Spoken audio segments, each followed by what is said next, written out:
Could technology help humans to become more healthy, more themselves, and have more leisure time? Or will technology divide us, perhaps make us more stressed out, and bring us into our own zones of post-truth reality? Or perhaps not even in reality at all, but in some type of psychotic nightmare. Today, we will discuss all of this and more as we discuss transformative technology and its role in our mental health. Today's guest is Nichol Bradford. She is fascinated by the human potential and technology. She is the CEO and founder of the Willow Group and co-founder of the Transformative Technology Lab, the conference, and the Transformative Technology 200 List.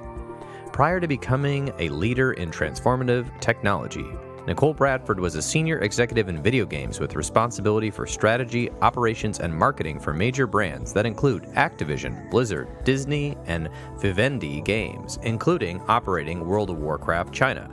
Nichol Bradford is a graduate of Singularity University GSP15, has an MBA from Wharton School of Business and Strategy, and a business BBA in marketing from the University of Houston, Texas. She is a fellow of the British American Project, served on the board of the Brandon Marshall Foundation for Mental Health, and is a former term member of the Council on Foreign Relations. She speaks regularly on transformation, exponential technology, and the culture at conferences like Singularity University's Global Summit, Exponential Medicine, Katapult Future Festival, Wisdom 2.0, and more. I'm sure you're going to enjoy Nichol on today's episode of The Intentional Clinician. If you are just listening for the first time, please hit that subscribe button so we can stay in touch. And if you are somebody who has been listening for a long while, please share the show with somebody you know that you think would find it interesting. And one last thing before we get to the interview. I wanted to let you all know that I have launched an online course for the parents of young adults. It has 6 video modules and PDF worksheets, and it's available on udemy.com. At the end of this podcast, I'll be playing a preview of some of the introductory audio. If you're already interested, the link will be in the show notes.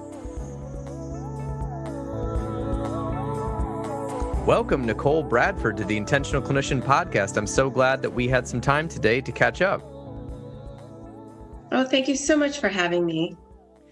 Absolutely. So I know you've been involved in technology and transformative technology for quite a while, and as we know, have organized quite a bit of activity around that, including conferences and other groups. Now, there's a lot out there people can go watch already. I've already seen some of your conference was online and some other talks that you gave. But as a podcast that covers counseling and psychology and philosophy, I'm interested to know about your vision for technology and how different parts of technology can help humanity with health insights and mental health and things like that, and maybe some examples as well. Could you tell us a little bit about that?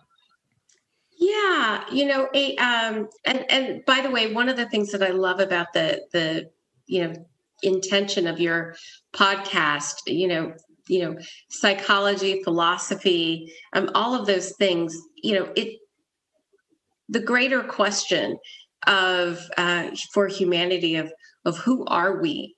How does one, learn how to be, feel, and become? How does one come home to oneself and to know oneself in such a way that then that person can truly contribute to the bigger questions, the bigger philosophical questions that humanity is really wrestling with right now, which is, who are we?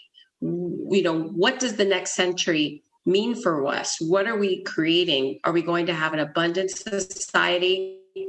Are we going to continue the inequities, that we've historically faced, and where we're on the precipice of so much abundance?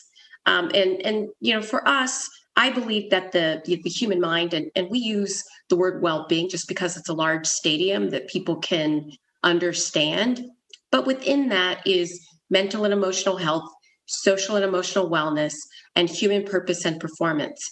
And these are all, the psychological inner landscape, which, on one end, someone might have a challenge that they're overcoming.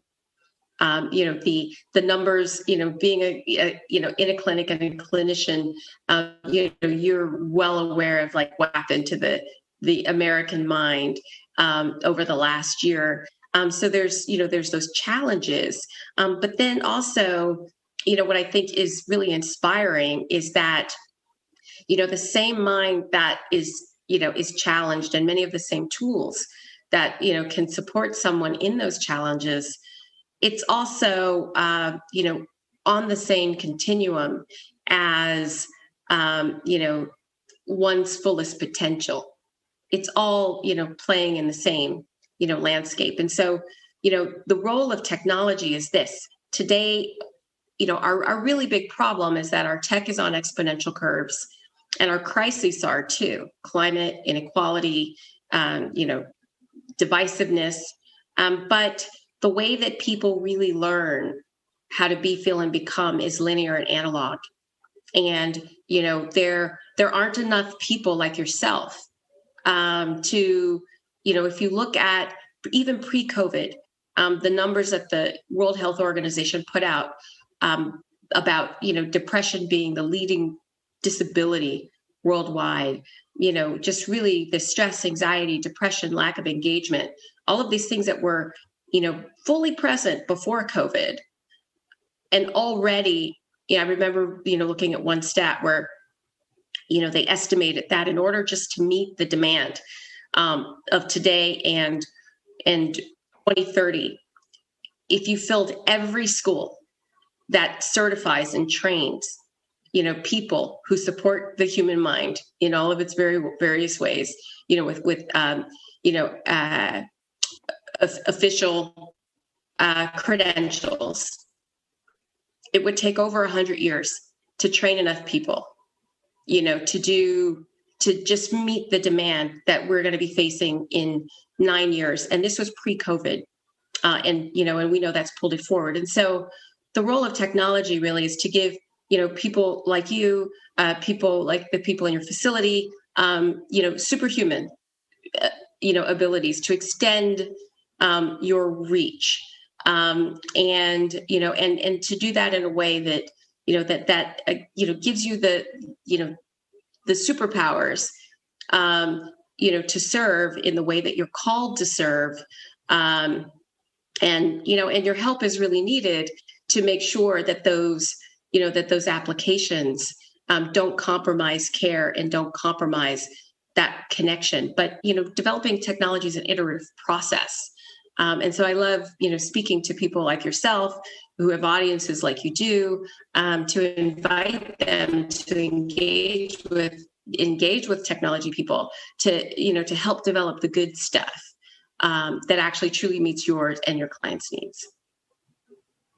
Well, that is quite a summary, and I definitely align with all of that. Just to kind of recap a little bit for our listeners and maybe find some direction here, but I love the overview of this, and the macro meets the micro. So our philosophies are very much aligned with the fact that having awareness tools and awareness of the self and practices or technology practices or things to help us can then help us suffer less in our maybe personal life, which means hopefully we could bring out skills into the world to solve these very real, giant existential crises that we're facing.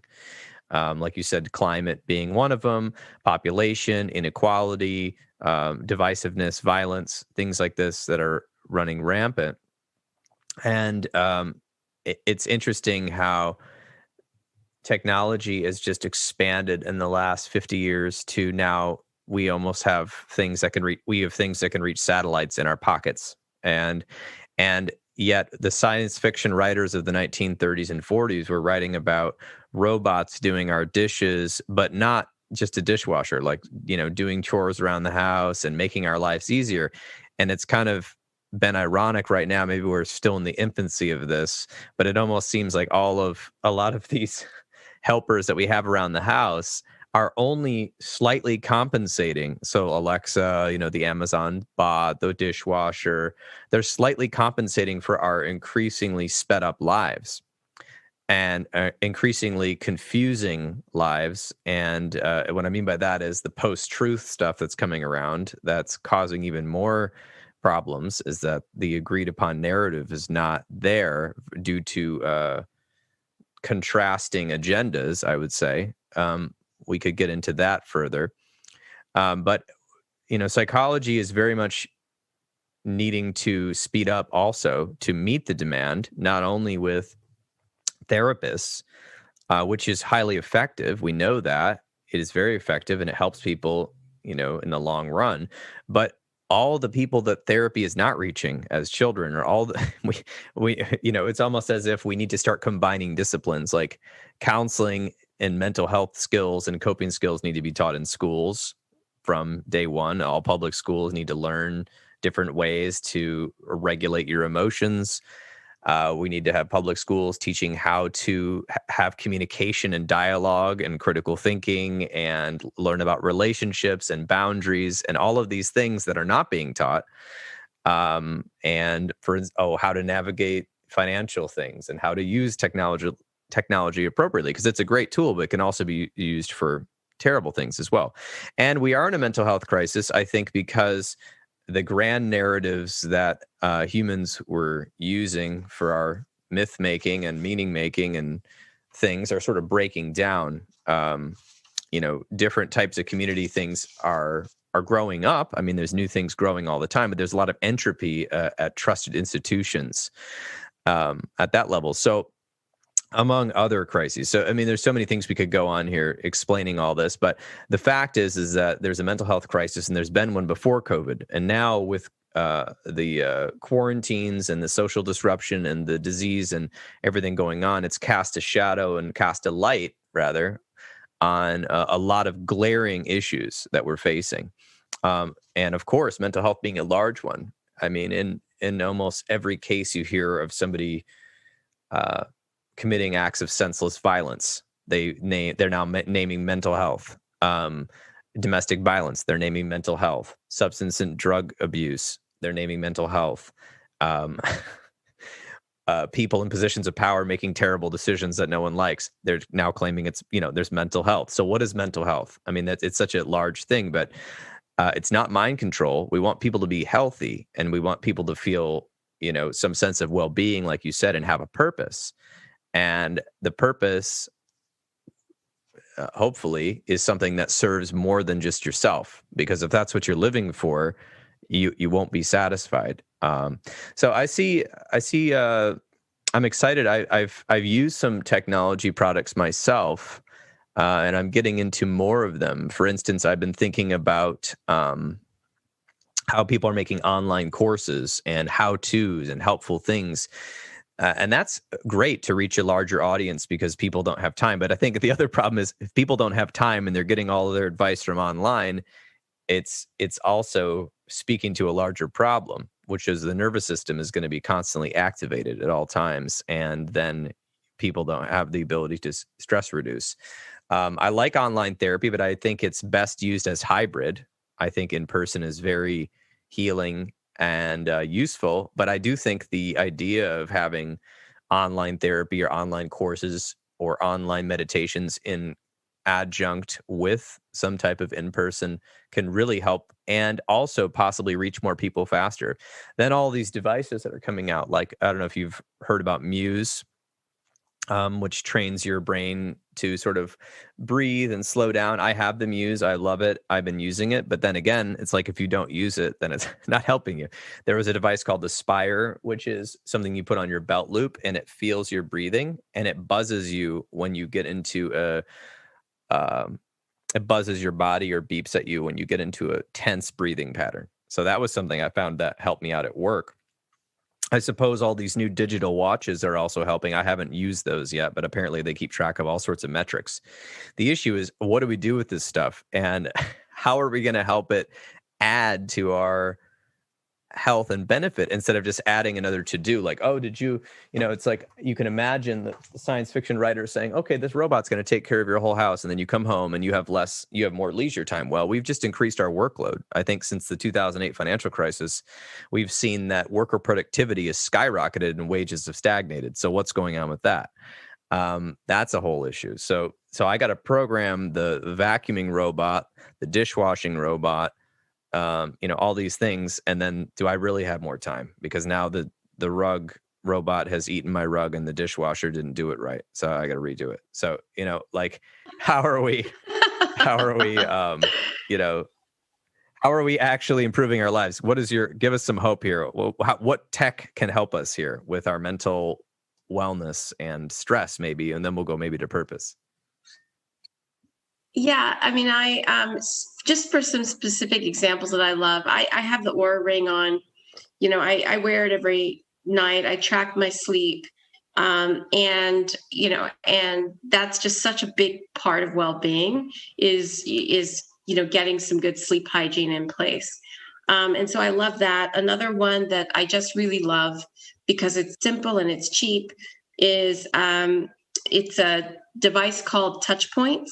And they're basically two little buzzers, and they're about $140 and for the pair. And you put them on either side of the body, so one in one pocket, one in the other. And what it does is it thumps at a low enough level that it doesn't distract you from doing what you're doing, but it's a high enough level that your nervous system starts tracking it. So I call it the inner lizard. It's consistent enough that the inner lizard, that is your your fight or flight mechanism. It starts to watch it, and so and that's just a very layman description of what's happening. But what it does is it drops stress. Really dramatically. So if you're about to give a speech, if you're about to, if you're about to do something that causes you a great deal of anxiety, what it does is it helps drop out the physiological part of it, because you can only track so many things, at a point. And so, to the extent that people can, stop that ramp up of, the psychology, the hardware driving the software driving the hardware, driving the software, or, you have a thought, you become anxious. That turns into an adrenaline cortisol rush that then you're on the roller coaster until you're off the roller coaster. So you have that physiological component that then you have the experience of anxiety, which fans the flame of content. And so what's great about these two things, it's just it's super cheap and it just works. And in their studies, in their clinical studies, you see 60 to 70% drops in the physiological response, stress responses, within 1 to 2 minutes of having these little thumpers in your pocket. So you don't have to do anything. You don't have to learn anything. You just stick them in your pockets. Great for speeches, great for meetings, great for negotiation, great for any sort of experience that makes you anxious. But where I think, to answer your first question about, or what you were leading to, one of the things that one of my philosophies is what I call the pearl and thread. And so imagine a pearl necklace, and there's big spaces between them, and then there's threads.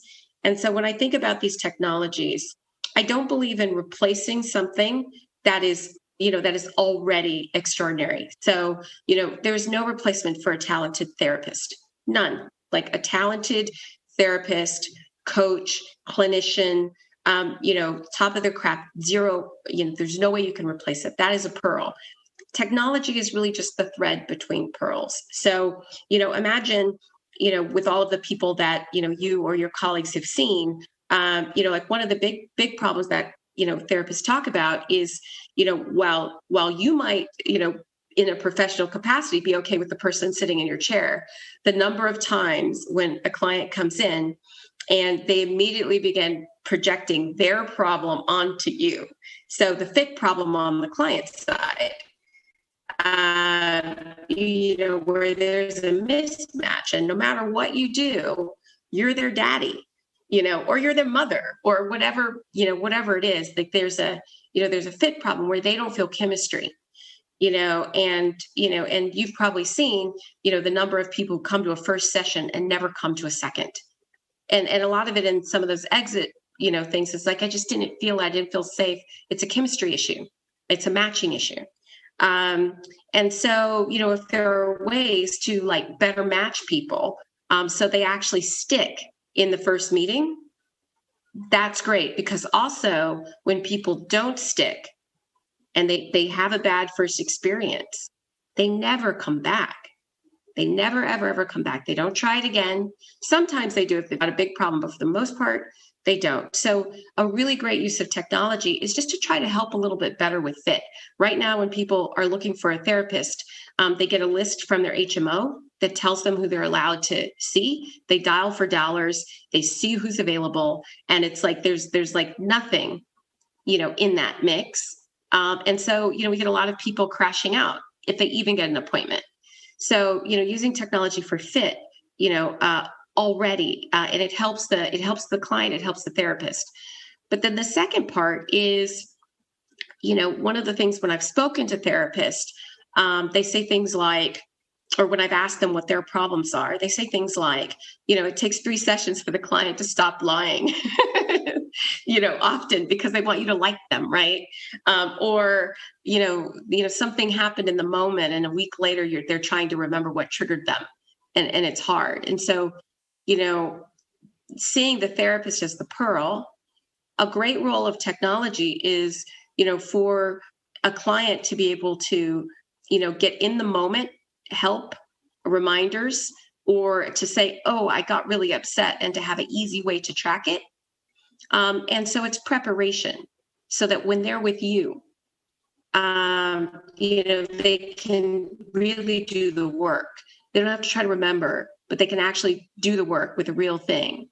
And then integration, because revelation without integration, that person, those are the people who are in therapy.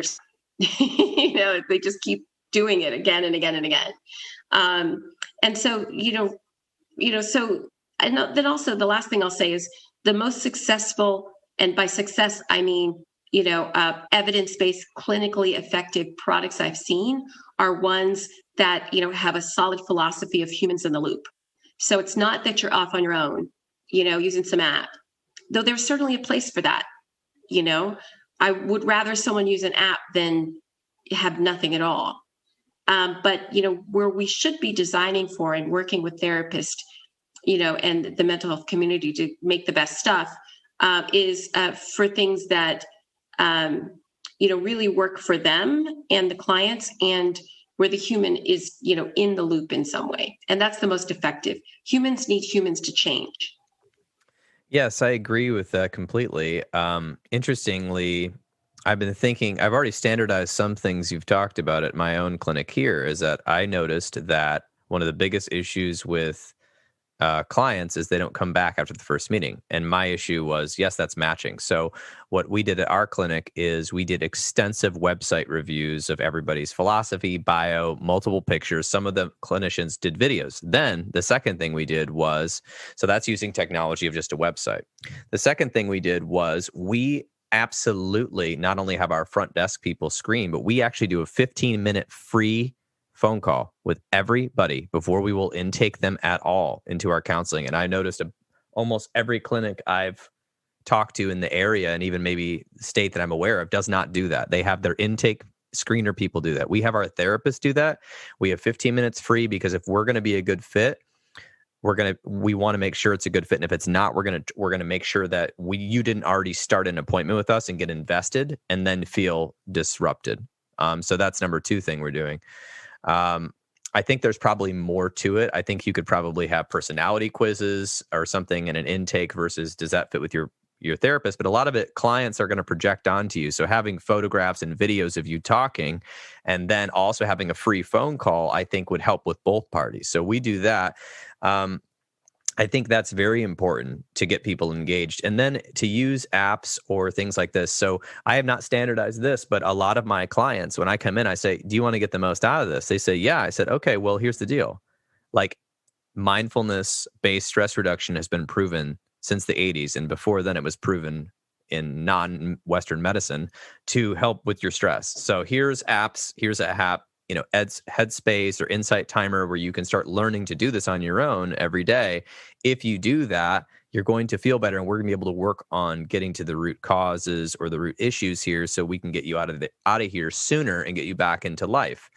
Another thing that I'll say to clients is, I say, I'm not going to tell you what to do, but do you want recommendations? I'll say, I recommend you talk to your doctor about what kind of exercises you can do. I recommend you get involved in a community group, whether it be on Zoom or whether it be in person. So that the therapy, it's not just dependent exactly on the therapist. The issue is we have to be careful about standardizing it too much, so clients don't just feel like we're coming in and giving them 5 assignments, right?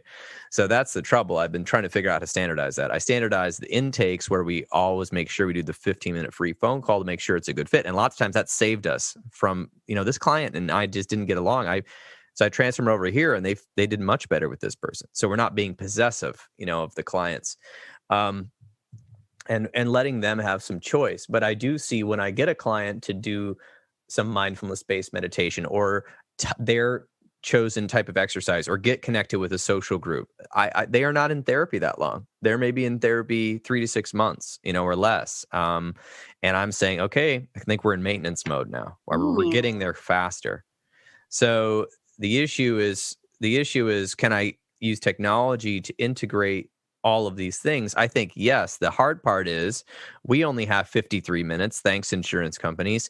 And, we've got to, write all these empirically proven things and help them with the intervention, and then give all these recommendations without being pushy, because people don't like being pushed around and told what to do.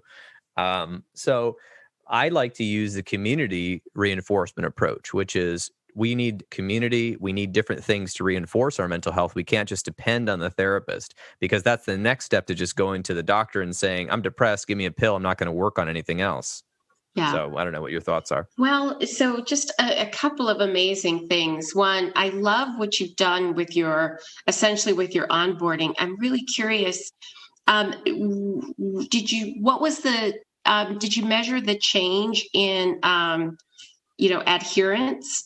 Like, in the sense of, like, you had said that when you had misfit, you could track it. When you made that change, did you see, essentially, what I'm asking? Our return rate, yes. So our return rate after after session 1 at my clinic with 14 therapists, is about 98%. Awesome. And so that, I think, is about as good as you can get. And I've been tracking that. Whereas other clinics I know, and I worked at clinics that did this, the return rate was 50, 70, something like that, because they were not having the therapist start the rapport at the intake, or before the intake, to make sure it was a good fit. And they got to the intake, and what do you do with the intake? The medical community has dictated, and the state has dictated, that we have to ask you all these questions about your childhood and your personal life, and what's going wrong, and what's going wrong with this, and what's going wrong with that, and are you suicidal, and are you using drugs and alcohol, and do you have a spiritual practice? We have to ask all of this. So what I tell my clinicians to do is, let's do that 15 minutes. If it goes well, that's right there establishing rapport and hope. Secondly, spend the first 15 minutes not asking any questions, answering questions, talking about what you guys can do together, and then what I say, blame the medical establishment. We do have to do this. Now, it is best practice to do this, right? But it'd be nice if we had a little bit longer to do it. So then spend the next 45 minutes going, hey, you know what? I just have to answer these questions, and then we can get to the therapy.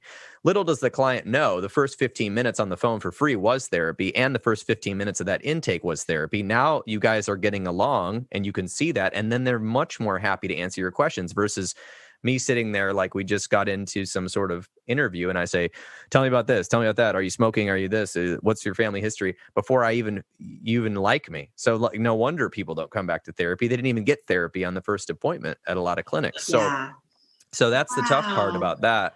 The issue is that's not standardized. I mean, I came up with that because and a few of my friends in Arizona I'm a clinician there as well, but a few of my friends in Arizona were doing it too, because they just felt like, I'm not just going to say, okay, well, your insurance matches, our schedule matches, see you Friday. Like, I'm not, no, we need to have a conversation. What are you even looking to get out of it? And are you in the right place? For instance, one of the things we've done here is when somebody comes in with a severe alcohol and drug problem, we don't have a psychiatrist on staff. We don't have a detox on staff. So we'll say, hey, you know what? Here's the deal. Right now, ethically, I can't intake you into my practice. I've got to send you to this treatment center in town. Here's where you can go. After that, come call me. But like, here you go. Here's 3 referrals.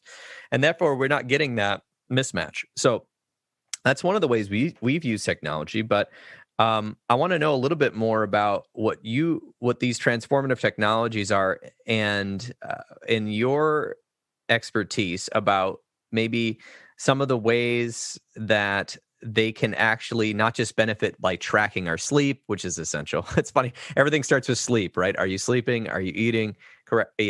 Somewhat mindful foods, or are we just kind of letting the world make up our schedule for us? But I want to know a little bit about maybe how these technologies can, I don't know, like you said, help us with our purpose. I mean, that's a big one. Yeah. Well, the first I have to, I want to reflect to you while you were talking about what you were doing. I felt so much respect and admiration and excitement in my body. And, if you get inspired to, actually like turning that front end into a, productizing that front end in a way that can train other, therapy offices to do that. Let's talk about it, because it's like there's, have you ever seen those logo builders where you pick 5 logos, and then it goes to, it's like AI logo building, where you pick like different logos, and then it gives you another set, and then that's how it sort of like figures out what your tastes are. Oh, I've heard of. Yes, I actually have. I actually did one of those once. Yeah, imagine that with just a voice snippet. Like just a voice snippet, like that could be very interesting too. Just to like, even get you more in the right direction. Oh, I see. So here's a clip of your counselor talking about themselves for 1 minute. What do you think? Yeah. Or a little bit less, like it, cause it's like, for example, I'll tell you something funny. So, I'm single, I date. I can hear someone's voice and know if it's even possible. I could just know from the voice, and a very short conversation. And so just like here, so I wonder, we would have to, this is something we would test. This is something. And so this is an example of how, mental health professionals can partner with technologists. Like this is something that we would test this. We would see if, short voice files, presented like that, helps, ensure a greater fit. And you would still do all of those other things, but then you would have a greater likelihood of the clinician, the therapist who's doing that intake therapy. You already would have tightened it a little bit. So, rather than sort of like, rather than like maybe batting 60 on tight fit, you're already in the 90s, before you do the pre-therapy. So those are the types of things, when technologists really understand the problem set, that the people who are on the ground are doing, that we can like collaborate to be like, oh, this is a way to do it. And then, we work really closely with a lot of, researchers, and we really believe in, validation. Right now, well, actually, that's not what you asked me. I'm just sort of like went off on a tangent. No, why don't we just go on the tangent? It's cool. That's okay. Well, I'm all about that. Well, it's like, so one of the challenges, so everybody's got their bias, right? Mm-hmm. And so the do-gooder bias is that if it's good for you, then it doesn't matter how painful and terrible the UI UX is, and if it's like, if it's total suffering to use the product, it's good for you. It's sort of like, so that's how do-gooders are. Technologists, once they get a technology, it's like they have a hammer and everything's a nail. So, you can do it with VR. Oh, that with VR, and this with VR, and that with VR. And so it's like the technology becomes the driving force as opposed to the human it's serving. And then, the challenge with the medical community is, when they think about technology, typically, they want the entire intervention to exist inside of whatever the app is. So when you look at, when you sort of like, if you might read some of the articles that come out about mental health apps and some things like that, it's like everything has to happen in this intervention point, as opposed to, which kind of like what you've done, is drawing it out. And this goes back to the pearl and the thread too. It's like when you expand the scope, not everything about the intervention has to happen in the software. And so when you open your mind and consider it a full, customer journey, because like what you're talking about, the way you're running your practice is kind of how, like the luxury hotels run their businesses, in the way that they actually, like the super elite hotels, they know who is coming and what they like, and so it's a very, it's a very personalized sort of approach. So, the world is sort of moving towards customer experiences. Corporate is starting to think about, like, some of the new companies are thinking of employees as customers of the companies that they work in, as opposed to widgets, widgets to be used. And so you're going to see that everywhere. And so, so you're, one of the things that I love about you already is, you're on the ground, you noticed a problem, and you have, are really an early adopter and sort of pioneer thinking about how to become more effective in this space. And what's really nice is that, there's other industries where people are figuring out the same thing. So there's that. And so, one of the things that we do is, I really believe in efficacy as well. But I also believe in innovation. And so the space that's really good is the place where, the clinicians in the medical community really engages with technology, and to help us, like, figure out and experiment and try things and test them, so we can build good things together. And so, so that was my rant. I'm sorry, I just got a little too excited about the way you do things. Well, I'm glad to hear that. I mean, I essentially didn't start a clinic because I wanted to become a business person, but I guess I am now. But I started a clinic because I was really annoyed at how other clinics were being run and how places I had worked at functioned from a customer service standpoint. If I have to think through everything about what a new client or new patient is going through. First of all, it took a lot of guts for them to look you up on the internet and call you. So they have to, and then there's all this stigma around mental health, right? I'm going to see a therapist. What does that mean? So I need to make this as easy as possible, but I also have to make them feel like they've got agency and choice. And then thirdly, I need to make sure that I am not screwing up and putting the wrong counselor with the wrong client. I want them to find out before we start exchanging money. So essentially, that's kind of where I went with that. And I would love to, I know Psychology Today, the website, has actually been getting a bit more innovative, and they've actually been having therapists record 30-second video introductions. Not everybody's been doing it, but I think a lot of therapists are scared to do it.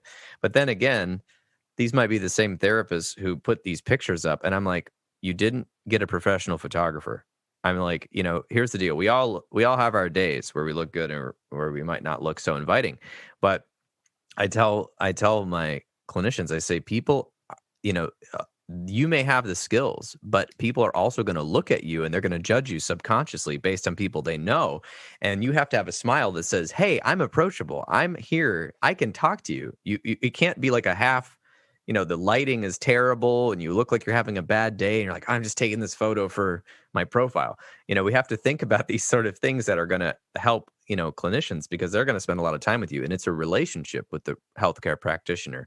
And one of the biggest things I've found is that if people believe in you as a healthcare practitioner and they believe in your model, they're going to adhere more to whatever goals they make. And that's in the research. And if you have better rapport, they're saying that's 90% of the treatment effect in counseling comes from the rapport alone. And yet we spend all our time trying to come up with new techniques. So maybe we need to learn how to help treat people in a way that makes them feel heard and special, and that we understand, so that then they can make those changes. And that's hopefully what technology can do as well, is customize to people little things. And you're right, it can't be the whole enchiladas coming through technology that feels so cold. I don't think people like that. I can tell already. I mean, my clients tell me, I like you better in person, but I'm glad we're doing this telehealth thing. I mean, it's fine, and it's useful, because if I, have to go somewhere and I'm still working, well, I can see them. And then when I'm back in my office, I can see them. So I guess the issue is technology should be a helper and a tool to kind of keep us and guide us on track. At the same time, the same technology on your phone or on your laptop can be the great distractor, which can then lead us to more nourishing activities or whatever. Absolutely. Well, I know you've asked a couple of times for examples, so I'll give you one that I love. So I have disabled all of my notifications except for one. I have an app called Mind Jogger where I can write my own notifications.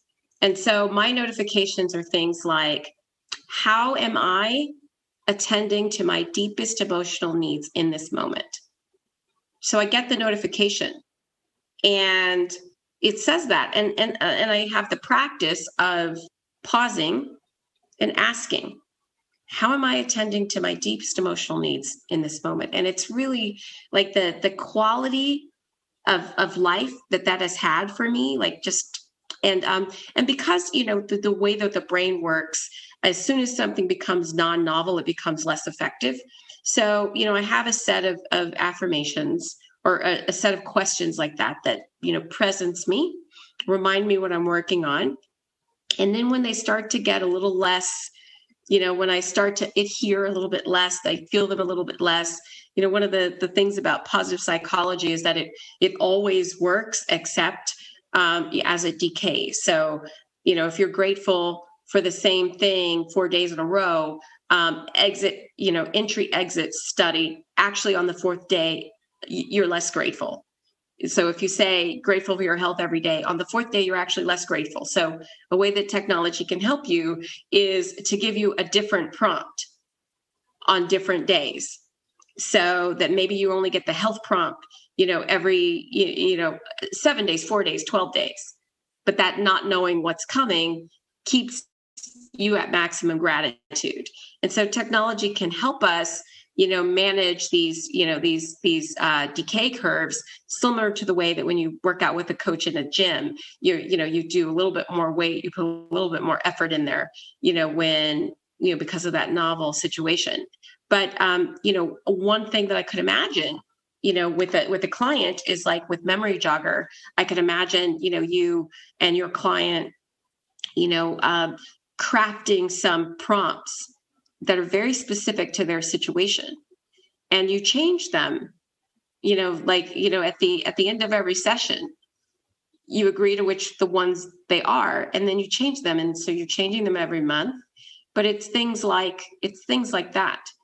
And that's, the app is $2.99. It's called Mind Jogger or Memory Jogger. Let me, I'm just it's curious. a good one. I like this one a lot. Well, it reminds me while we're looking it up. What's it called?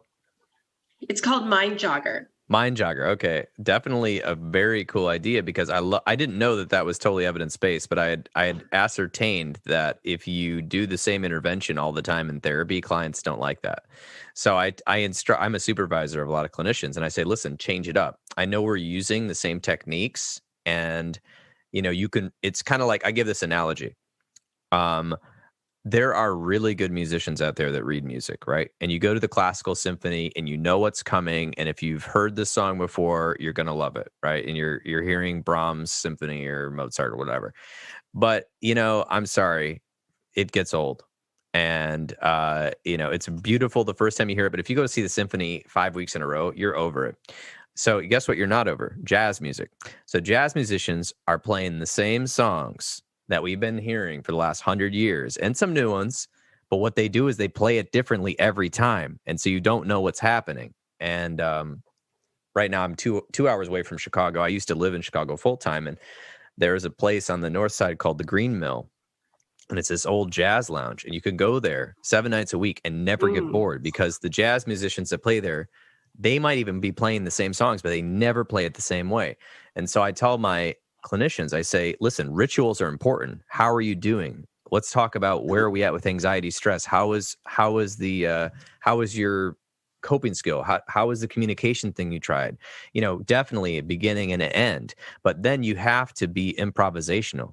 Use the fact that you know how to do therapy interventions like musicians can read music, but play it differently. So even EMDR therapy, play it differently, which is a very standardized process. Otherwise, your clinician's going to go, you're just repeating yourself. You're like a parrot, this is not, your clients are not going to like that. So I think just keeping it fresh and moving around. So with my clients, I try to change it up. Like we'll be doing a very specific intervention one week, and then next week we'll not do that same intervention. We'll do a different one, right? Even though it's the same problem.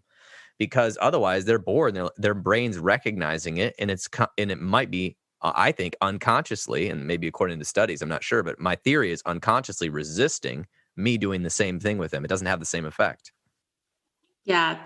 Well, you know what it is it's sort of like, life. And if you look across like the biosphere and a bunch of other things, life is about conserving energy. Everything that it's alive, draws in energy and seeks to conserve it. So conserving calories, whether it's plants or people or whatever. And so, from our origins on the Serengeti and whatnot, your brain seeks to conserve calories and to conserve energy. It consumes most of, a huge chunk of the calories that you consume every day are used by your brain function. And so and our brains are pattern matching, mechanisms. And then they also are filters. Like if a human was actually if we were ever fully exposed to all of the sound waves, all of the light spectrum, everything that we notice. It's why that gorilla test where, there's something in the foreground and there's a gorilla and the guy in the gorilla sitting in the back and no one noticed. It's because the brain is filtering, the brain is conserving, our physiologies are filtering, the brain's filtering, our physiologies are conserving calories. So the moment something becomes a known thing, your brain's off of it. And so on one hand, it's that, on one hand, it's, one could call it boredom, but really it's like the decay of novelty makes it a known thing. And that lessens the attention because to pay attention is to burn, attention, is a form of energy and that kind of thing and focus. So it's sort of a natural thing. And it's like, if we just know how our brains work and know how our bodies work, then we can know how to, what to modulate and when. But something that you said at the top of the hour too, that I really want to come back to that I thought was, brilliant was, when you talked about how, when you work with your clients and you tell them that if they meditate, that at times, the process will go smoother, faster, and finish up, and you give them that as an option. That would be also a wonderful thing. Like I realized I haven't looked for any studies that show, the impact of these, combined or supportive interventions on the effectiveness of the actual, therapeutic process. That would be really, fascinating to set up some, studies and see if we could. I don't know how we would control for that, but Yeah, that'd be tough. That would be great. I'll tell you why I base that on. So here's what I base those three things on. There are hundreds, maybe thousands now of studies showing that if people did mindfulness-based stress reduction for 20 to 30 minutes a day, or transcendental meditation, which is more difficult, that they had increased gray matter, better stress response, better test scores, better sleep, clarity, you name it. I mean, they've proven it with these studies, with that intentional concentration and meditation. There are so many studies showing that if people exercise, that their anxiety and depression symptoms go down and decrease. And there are so many studies showing that social engagement with the pro-social activities with people you feel safe around, or even over Zoom, connecting to people, improve humans' mood and well-being. So I just took all those studies and I'm like, those are my three things. I mean, there's more things I tell people to try out, but those are the three things I really love, right? I mean, also bibliotherapy, like reading a really good book or listening to a really interesting podcast can help make your mind creative again and less depressed or less anxious because you're focusing on something that is actually within your control. So, I mean, I took those studies, there's hundreds in each category. And I just thought, well, hell, if I have my client do one of these things while they're in therapy and I ask about it every week and they're actually doing it, watch the results. And it's true. The clients who I see take one of these things up as a discipline, or maybe even switch it up. I said, listen, I'm not looking for even an A, B, or a C grade. I'm saying if you can set a goal to do this 3 times a week or 4 times a week or whatever, and that's like only 30 to 50% of your week, that's all I need. Then you're doing something for yourself outside of therapy. And if that occurs, I see a huge speed up in symptom reduction and also quality. And then if there is deep trauma or some huge PTSD trigger going on, it helps me be able to get to the bottom of it faster and be able to use the appropriate intervention, such as EMDR therapy or some other trauma-informed therapy to help their response to that flashback or that trigger go away faster. And I just saw it the other day. I had a client and he started meditating every day and he comes in and he's like, I'm in a really good mood. I'm in a really good place. And I was like, really, what's going on? He's like, well, I've been meditating for the last 3 weeks since I saw you. And we were talking and he had this, and he's bringing up all these sorts of other things that he wanted to talk about. And I said at the end, honestly, here's the deal. Like, I have to literally put you on maintenance. Your symptoms are gone, like that you came in here for. I can't continue to charge insurance companies. So you could pay me cash, but I can't run this through insurance past and every 3 or 4 week check-in to make sure that you're still doing okay. And he laughed really hard and he's like, dang, he's like, well, I'll have to think of something to be depressed about. But he was like, he was in a jolly mood and he went home and so he'll see me in a month. So that's the sort of result that can happen. But the hard part is when people come in, usually they're so symptomatic that doing these activities is so hard. To even start. So if I can get them to do it in my office, I can't get them to exercise in my office, but I can teach them meditation. I can show them things to try. Then it's just the same thing as the technology, using technology in all those aspects, to find the exercise place, to use the meditation applications, to find a community. We're using technology. So it's pairing it together. To be able to better their lives. Yeah, I've seen one. Oh, I know. It's so good. I've seen one study that was a combination of exercise and meditation. And the combination of exercise and meditation, and I don't remember the exact number, so I'm sure I'm going to get this wrong, but it was startlingly significant of like an increase in the decrease, of depressive symptoms, and they were using the gold standard measures. And it was significant enough that you're like, holy moly, Those things go together well. And so, so I think it'd be really, like, I'm just so curious. It'd be really interesting to see, if you could, how they really stack. So, so you could say, so it's beyond, all of these things have a body of evidence to actually this combination. Like, if you're here to get it done, then this is actually proven that these two things in combination. And if you want to get it more done, like, do all three, that kind of thing. So that's kind of cool. But I agree with you. It's like, also it's like, it's so very hard to, if you're depressed, it's really hard to be motivated to do all of these things. And so that just gets us all the way sort of back to the basics. What are the little things? Some things that might help is, I'm really obsessed by, some of the early research on the impact of light, sound, and temperature on the way that human beings feel.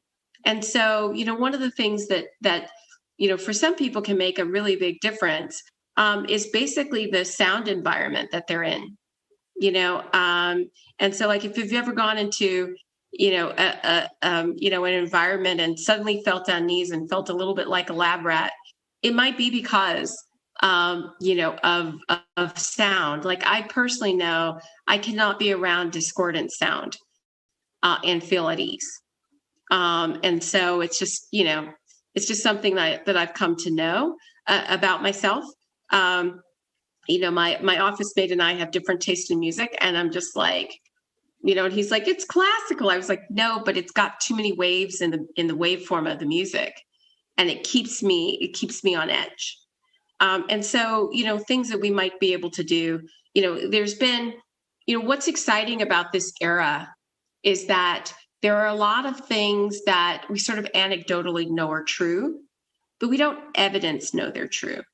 And we couldn't evidence know they're true because we don't have the ability to sense, to get data sets large enough to, see patterns, test theories, and then see, what is or isn't true, so that then it can be replicable for other humans.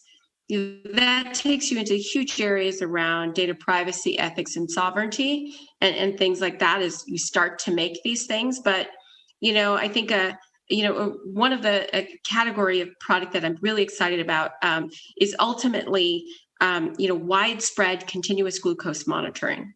Like, when it gets down to a form factor that it's a sticker and that the needles aren't scary, and you can buy it non-prescription in a Walgreens next to the gum, and then you can see the impact of everything that you eat on your glucose levels, because mood and glucose are very tied together.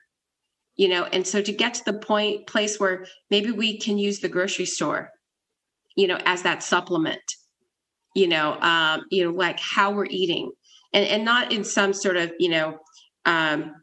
guru weird diet, based on basically nothing, but it's actually, what Paul eats, how that, has him have consistent glucose levels or not, and how that contributes to his irritation, open-mindedness, and reactivity.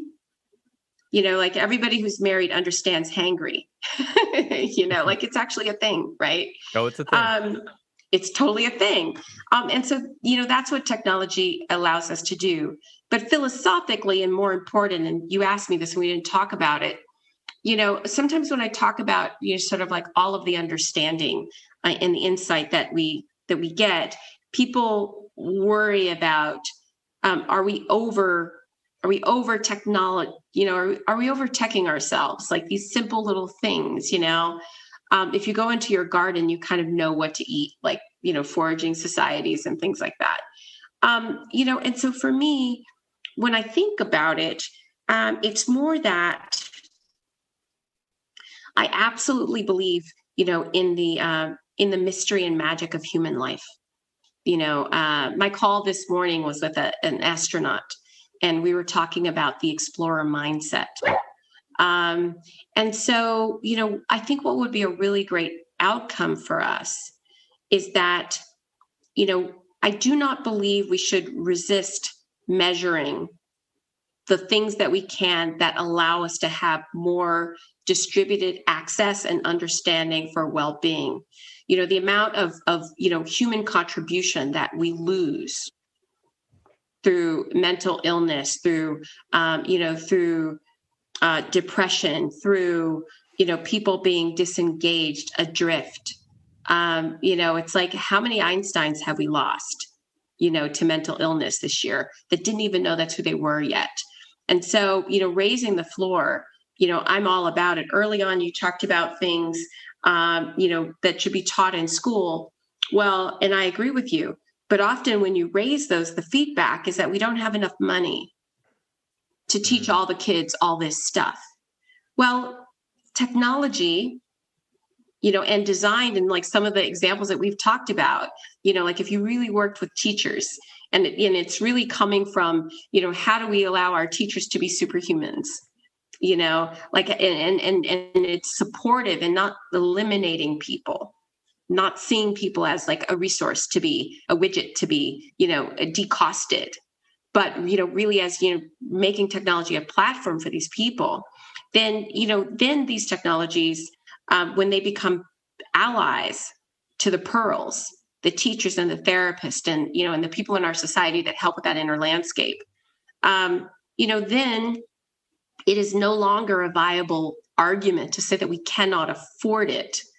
And so, if we raise the floor through these types of things, then I also believe that simultaneously we should raise the ceiling of the unknowing, because the not knowing and the exploration is a fundamental part, of human nature. And then, like I'm looking forward to, I was talking to someone about it and I was like, I'm ready for us to have some new problems. Let's get some new problems. Like it would be wonderful if in, 50 years from now, you and I have another podcast and you say, these kids today, they just won't do solo consciousness. Like they don't understand to be alone inside your head, and not to feel universally connected to all of life and other people. It's just a good, it's a good rite of passage, like let's get some new problems. And so, that's my philosophy about it. And I think the resistance to measuring the things that we can, the pendulum on that far side to create tools that raise the floor keeps us from, addressing these things. And if we raise the floor, then, we can look further, and get into, the big fundamental question of, who am I must be answered to contribute to who are we.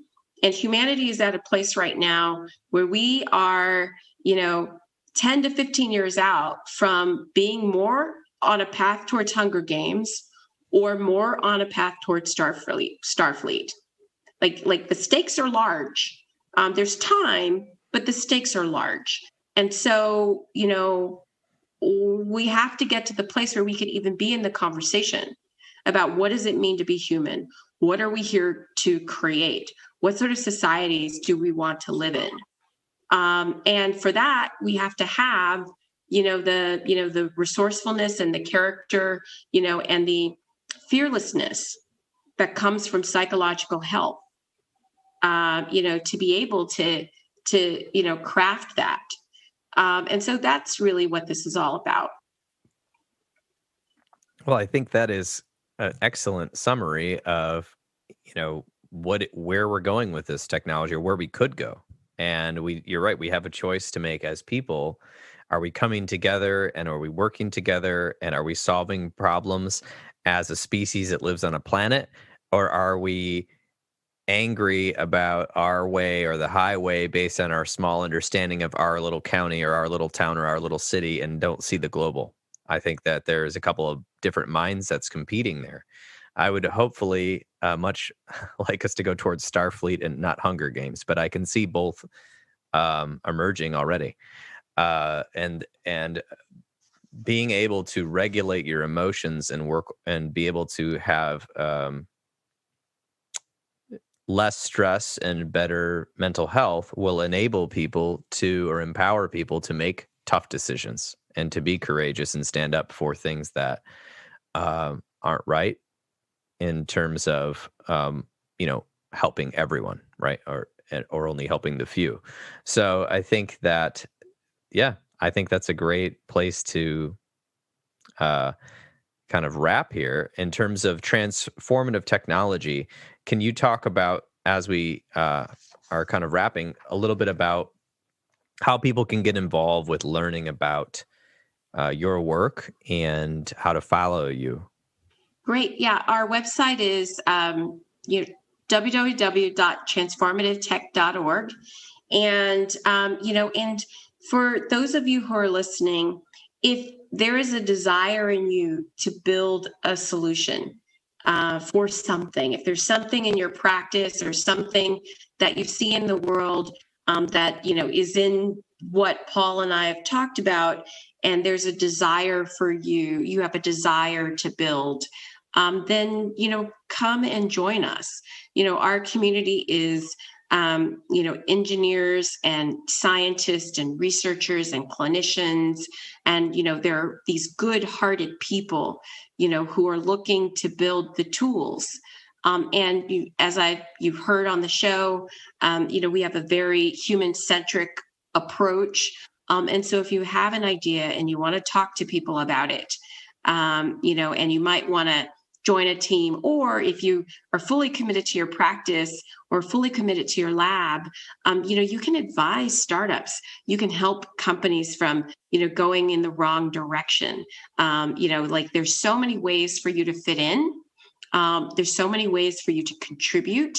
And the reality is it's like, we're none of the disciplines, like the problems are multidisciplinary, kind of like, Paul, you said about all these different pieces and how community amplifies the positive impact of therapy. It's like, so the problems are multidisciplinary. And so the solutions must be multidisciplinary too. So if in your heart you're an explorer, if in your heart you're a builder, if in your heart you want to, create this new future, then come and hang out with us. You'll find the people who, also want to, and who knows, maybe you'll, build the next thing that humanity really needs.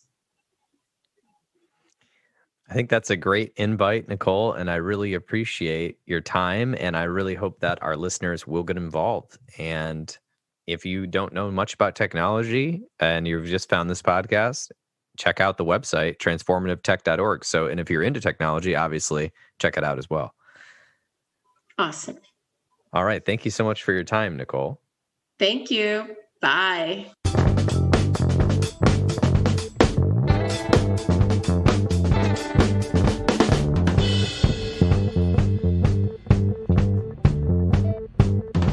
And there you have it. This has been another episode of the Intentional Clinician podcast with your host, Paul Krauss, licensed professional counselor. If you're enjoying this show, please share it with people you know. I would surely appreciate it. As promised, I'm going to share an introduction pitch for my online course for parents of young adults who are trying to navigate this uncertain climate. Once referred to as the failure to launch generation, today's young adults are facing unprecedented challenges, leaving many parents of young adults feeling fearful, confused, and agitated. Today's young adults face an unstable job market, the ever-increasing availability of drugs, alcohol, and sexual hookups, uncertain career prospects, high housing costs, and political and social upheaval. While many parents are anxious to help their young adults move out and begin their adult life, these same parents of young adults often feel frozen in terms of attempting to sort out what type of support is appropriate and how to navigate the emotional highs and lows of their child's experience.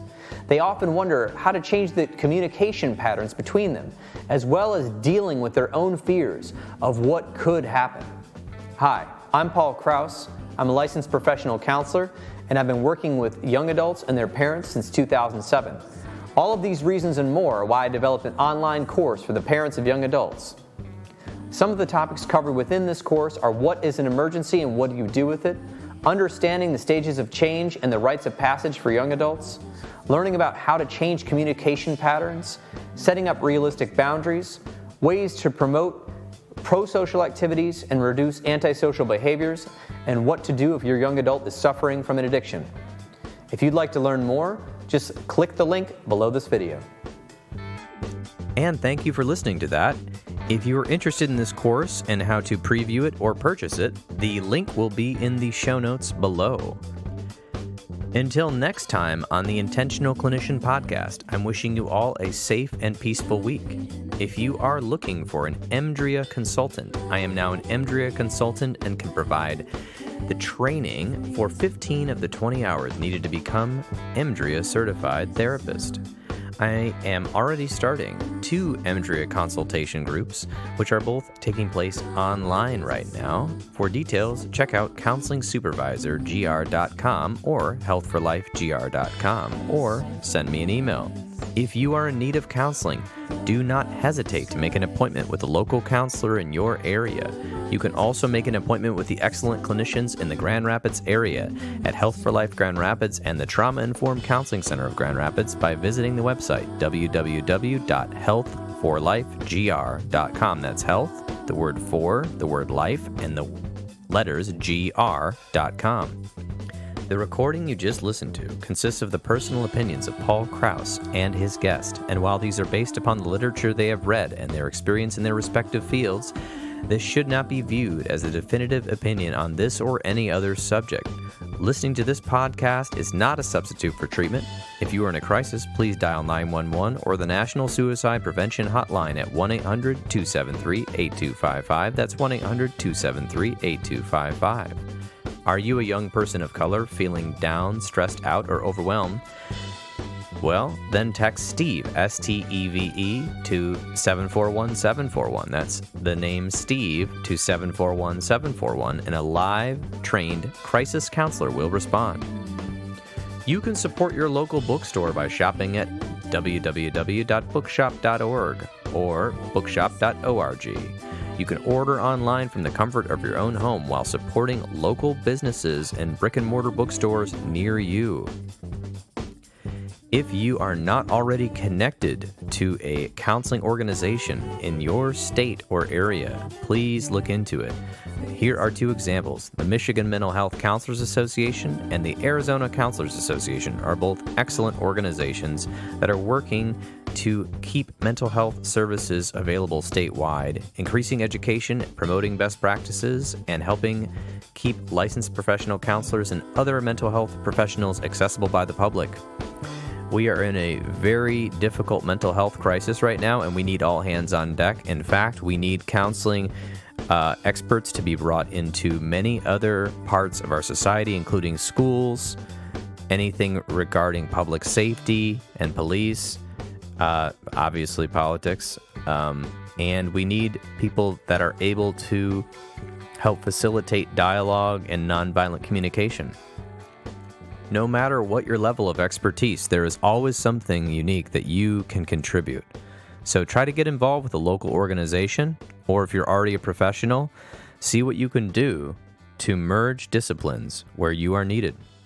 All right, thanks so much for listening. Until next time.